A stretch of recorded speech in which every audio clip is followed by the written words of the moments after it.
Now, in our career, in anyone's career, forget us, there are times that stand out where it's like, oh, how do you approach the next day of work, or especially in our world of broadcasting, because you want to make sure you're speaking from the heart, you're saying the right thing. We do live in a world where you got to make sure you don't say the wrong thing by accident even. Today, more than ever, and it's not a bad thing, but you have to be on the right side of sensitivity or the right side of the issue, or else social media just goes wild on you. Well, because even in conversation, if you speculate anything without first saying, of course, his health is the most important thing. Damar Hamlin's future and current state are more important than the game of football. But sometimes that also goes without saying. You would think it goes without saying, but you always have to say it again. Because, I'll give you an example. Like Scott Van Pelt last night must have had to say that before every sentence he said.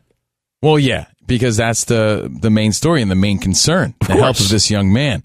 And that's another takeaway. Dude's only 24 years old. Yeah. So when you see the raw emotions of his teammates, think about it. I mean, we've all experienced maybe some sort of trauma in our life, some sort of loss. A lot of these young guys, they've never seen anything like that ever. I mean, well, we as fans have never seen anything like that, but the tears are there, the reactions are there because that's their brother. And they're only 20-something years old, too. Yeah. You know what I mean? Like, you do get a little colder, a little tougher, a little rougher as you get older. Unfortunately, your heart gets a little colder.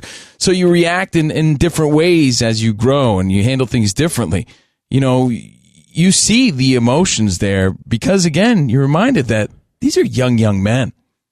Ramos, young men. Danny G, last night when you were watching, first thoughts, were you watching live when it happened, by the way? Yeah, watching live here in the studio while I was doing your guys' post-production, and I just stopped. Sat there cold like I'm guessing most of America did. Well, it's one of those moments for sure that we'll remember what we were doing, where we were, you know, huge game at hand. Everyone's excited about it. Most people had it on. And again, it's about being sensitive in the right moments. Yo, Rich, I dipped away during this moment for like 5 minutes, right? And I got on a phone call.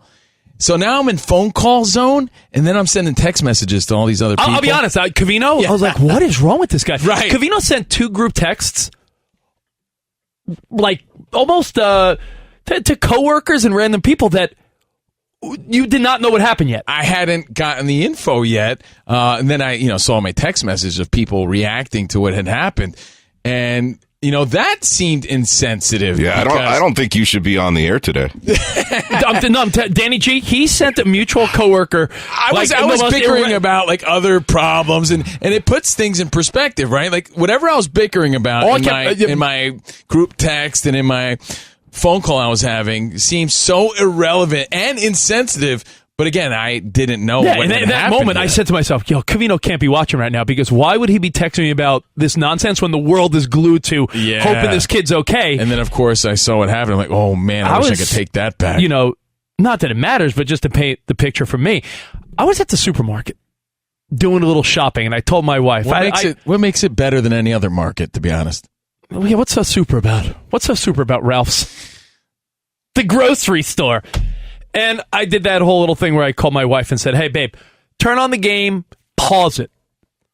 That way when I come home, I could start it and catch up to real time.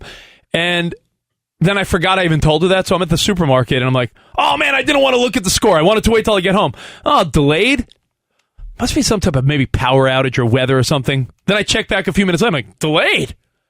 And no one had texted me in that first minute or so. I got home and I'm like, oh my goodness. And I think everyone had that same response of when you saw Damar Hamlin get up and then immediately fall back down, a scary moment. And I'm sort of happy this is one of those moments where the players surrounded him and we didn't see the CPR, because I think that's not something we should all be seeing. And you also remember that these young men are putting their lives on the line. It's a dangerous sport. It's a dangerous contact sport. And, unfortunately, you see a lot of other trauma in other sports like fighting and boxing. And, we're not used to seeing this sort of thing happen in the NFL, especially on a big stage like it was last night. And the other thing you're reminded of, again, it's generational. You see young men reacting, right? That's their friend, their brother. A lot of people haven't experienced a loss or haven't seen someone get hurt like that in front of them. But as you get older too, if you have kids, you're also thinking from a parental perspective, and you see his mom is there and you see the parents react, and you can only imagine how you would feel in that situation. You know, I heard someone else talking about this, and I can't remember who it was, but I did start thinking about it. When you are a parent and you're watching your kids play a sport or perform in a play or whatever it is they do, your eyes are sort of glued on them the whole time. That's your perspective as a parent. Look at every home video your parents took at your school plays. Right. It's focused in on you. I remember one of my friends goes, "Oh, I have our 1990-something school concert. You want to see?" I'm like, "Yeah, I would love to see if your dad didn't zoom in your freaking fat head the whole time." Actually, because when it's your kid, you are only looking at your kid. It was Titans coach Mike Vrabel that was saying this today. And I was like, yeah, that's such a good point, because when you're a parent, your concern is with them. Your heart is out there with them, and you're focused solely on them. So you can imagine from a parent's perspective, watching your kid, seeing them get up. You're excited they make the play. You see them get up, and then you see them go down. Your heart must drop like a ton of bricks along with your kid, and it just makes you concerned and scared as a parent moving forward. It makes you just think from that parental perspective. The whole thing was tough, man. You never want to say the wrong thing. You don't want to look ahead. Put it this way, like I said before, you have to be on the right side of sensitivity. You should be on the right side of sensitivity. But I was even thinking positive today, right? I was thinking positive, fast forwarding to negative, and I simply said, hey, I'm coming from a positive place. I was like, if and when he makes a full recovery, you think he'll ever play again? He's only 24 years old. And even that got some side-eye sort of looks. And I'm like, all right. Yeah, like it's clearly like this is a super sensitive subject for good reason, but the focus here isn't about football.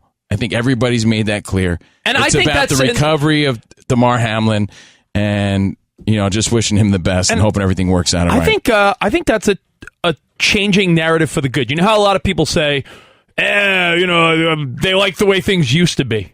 People love to be like, things stink now. We've become more sensitive in a good way as a society. Would you guys agree that if this happened 10, 20, 30, 40 years ago, the public sentiment wouldn't have been as open-minded and loving and supportive? The truth is, I don't know how things went down when other tragedies occurred. Like, I believe I looked it up this morning. I forget what it was, but I was like, when Thurman Munson died, right? I believe it was in August of 79 or something like that. I know the story. I know he died of a plane crash. I know what he meant to the team, the captain of the Yankees. I don't know how quickly they went back onto the field and proceeded as... I don't know that side of it. I didn't necessarily live it. I was alive, but I don't know that side of the story. I don't know what the expectations are. In these situations, sometimes you don't know what's right and wrong. And you just gotta, put this guy's life first. That's it.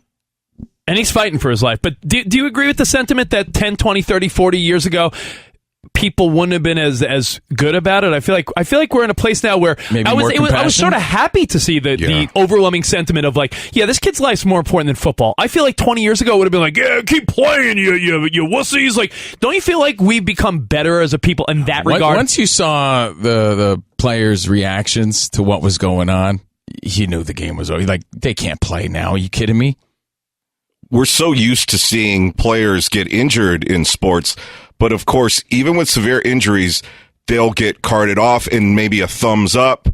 And so we know, okay, thank God, this isn't serious. So something like this with an ambulance coming onto the field and the players openly weeping, that's what hit all of us so hard. I think something else that was shocking to me was I went to the Rams-Chargers game this past weekend, and I can tell you right now, I saw 4 hits in that game that I went, ooh. Like, you could see the guy just get... That play didn't seem like a play like that. It seemed like just a normal, he tackled the guy, they went down. Very routine. Very routine, and I think that's the most shocking thing is, in the NFL, or maybe in other sports, every play is a dangerous play. There's no routine play in the NFL. But it seemed like the timing of this Yes. one, the timing with the impact and the placement of the hit, we don't was know a perfect storm. We know for none of those all of details us. for sure yet, but sometimes like in some terrible tragedy, actually in a story that ends up going well, they'll be like, yeah, the bullet missed by a millimeter, and if it was a millimeter this way, they would have been dead, and they somehow were fine. I feel like we unfortunately got the bad luck version of that last night, where it could very well be if his heart was beating at the moment where he was hit in the chest, and it could have just been the worst timing. And again, we're all sort of putting our thoughts and prayers towards this kid and hope he pulls through. And I'm sure, much like many of you've been refreshing your phone all day, hoping to see some type of cool news, like, yeah, he's gonna make a recovery. Like we're sort of hoping for that news. We keep refreshing. Well, again, nobody here is a medical expert, even though everyone on social media pretends to be. But the best Facebook University? Yeah, Graduates? yeah, exactly. The best explanation, Instagram med school? Yeah. best explanation I got in layman's terms, that would be me, would be if you ever seen your EKG, and I take mine often because I'm a worrywart and I panic and I have panic attacks and I check my heart rate and, sometimes I can't fall asleep at night. I didn't realize that. You do that all the time? Not all the time, but sometimes, yeah. I have a little EKG thing. Damn. Yeah, it's a nerve-wracking situation, and you check your heart rate and everything. But the way I understand it is if you see your heart rate and you see the little graph that it creates, right? Your heart rate, beep, beep, beep. If your heart takes a blow, which we saw, that hit to the sternum, there was a shoulder right to the sternum. If your heart takes a blow at just the right moment when your heart is peaking, when your heart rate is peaking, beep. Yes, which is like in a millisecond, it knocks your heart out of rhythm, and you can go into cardiac arrest, which is what we saw yesterday. Which could be we don't. Again, I don't think we know. Yeah, it could be. But one that's of the most logical explanation I saw, and I was able to understand. Because again, if you could picture a heartbeat, picture the rate at the peak of that. If you're hit hard at just the right time, something like that could happen, which is surprising that we've never seen it before in such an aggressive sport. Again, it puts things in perspective.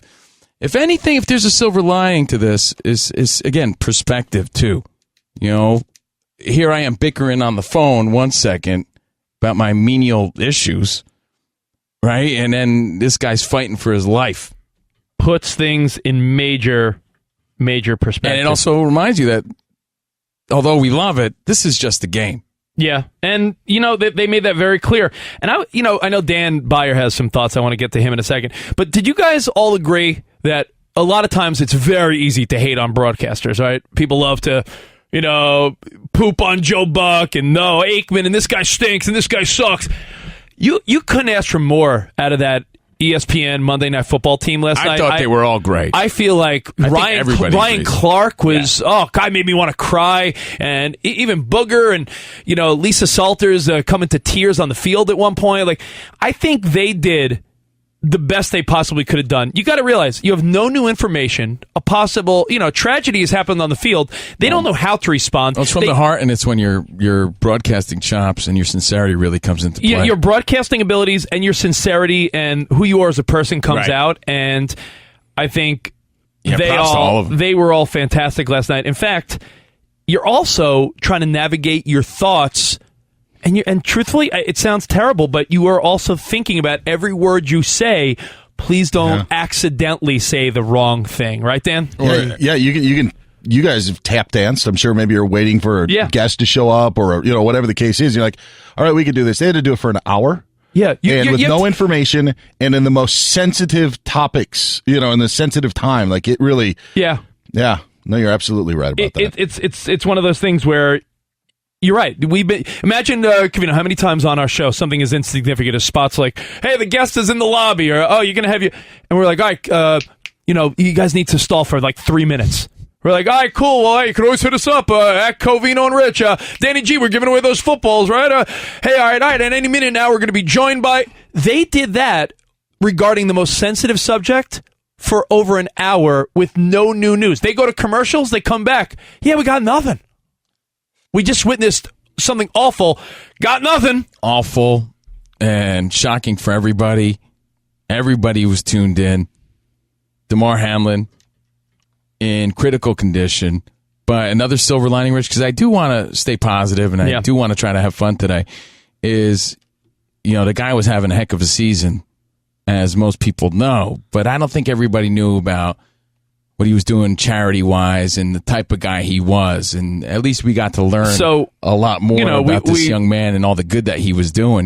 We hope that he, makes his full recovery, and now people are exposed to what a good dude. What a great dude, What a great dude he was. So we're going to take your phone calls, your feedback. And Dan, any other thoughts? Because I know. I just wanted to throw in, Chris Pronger in the NHL took a slap shot to the chest, and this happened to him. And he actually took to Twitter and talked about it, praying for Damar Hamlin as well. So this has happened, and you're talking about the randomness, I guess, of it. Same thing there in Pronger's situation. Pronger ended up coming back and having a long career in the NHL. I think he played a decade maybe after the incident. So there is that. I don't want to compare, but Pronger even took to Twitter though to just say that he experienced the same thing in his playing career. And they say in Little League, this is not common, but a few times it's happened where a kid gets hit with a baseball, wrong timing, wrong. Ramos, you're a Little League coach. Sometimes a little kid gets hit in the chest, and wind gets knocked out of him. But this has happened where it hits them. Yeah, all of the boys on the teams that I coach wear a jersey or shirt underneath their uniform that has that chest protector on them, just for instances like, especially pitchers, since they're a lot closer to home than the fielders and outfielders. I know this is so random of a terrible instance, but I was telling Covino, picture one of these big bulbous helmets now, like. You see, like what George Kittle wears, like it almost looks like an alien helmet, Huge. For safety. He's like Dark Helmet, that guy. He does. The guy's got a monstrous helmet. Do you think he's like David Wright when he got off the IL? Do you think you remember that? Remember that Noggin Boss helmet David Wright wore? Eli Manning wore a monstrous helmet at one point. But I do wonder if there will be like other hey, put this chest guard, a little extra piece or something. I don't know. I know it affects mobility, and when you get to this level, when you're a pro, a lot of these guys sort of do what you want. A lot of these guys shoulder pads, no pads. Exactly, they're getting smaller and smaller all the time. Hey, and really quick, the latest update on Hamlin's charity, his fundraiser that his mom runs for a toy drive, $4.6 million have been raised. 162,000 people have donated. That's amazing. So we saw a lot of compassion. We saw some real life. We learned about the good side of Damar Hamlin that we didn't know before, right? We knew him as a great football player. We didn't know him as a great guy. So again, just trying to focus on the positives, and that's another side story that I'm happy to hear about as we wish him well.